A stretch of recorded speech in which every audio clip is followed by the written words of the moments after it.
Mi-aprind țigări nenumărate și-n fumul lor mă contopesc. Privirea-mi plânge disperată,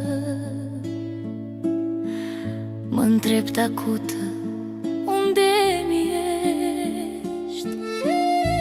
Prin versul tău mă tot cufund, mă-apucă dorul iar de tine. Eu nu ți-am spus cât te iubesc, căci mi-a fost teamă de iubire.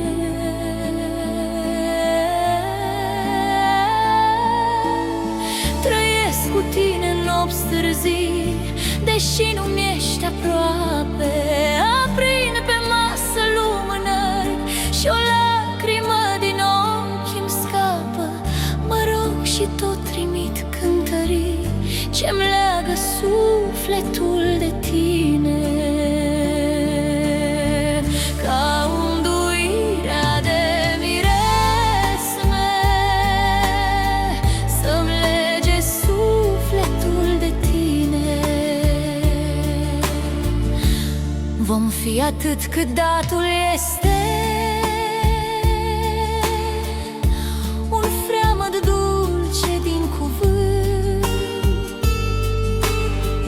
Mi-ai fost și mentor și răscruce, și te-am iubit atât de mult. Destinul nostru fu blestem, desculți umblând prin poezie.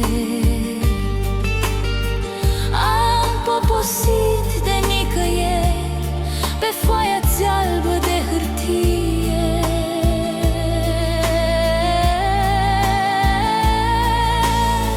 Am fost o amăgire pură ce sufletul ți-am luminat. Mă iartă în ultimă secundă, dar te-am iubit cu adevărat. Rămâi prin mine, mi te rog, ca simfonia lacrimilor calde să ne găsească pe amândoi, înlănțuiți în soartă și limanuri.